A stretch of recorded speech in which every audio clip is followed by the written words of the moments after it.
Nicoleta Șurpanu, Vântul toamnei. Îmi bate vântul toamnei azi în plete, de-aș crede că a venit să mă alinte. Parcă-mi șoptește câteva versete, desprinse doar din scrierile sfinte.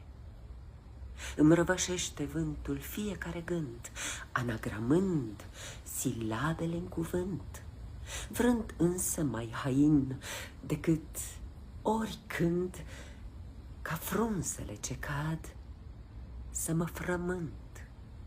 Din ce în ce se întețește vântul, chiar îmi încurcă drumul la răscruce, dar în fundal răsună cântul, care spre visul meu mă duce.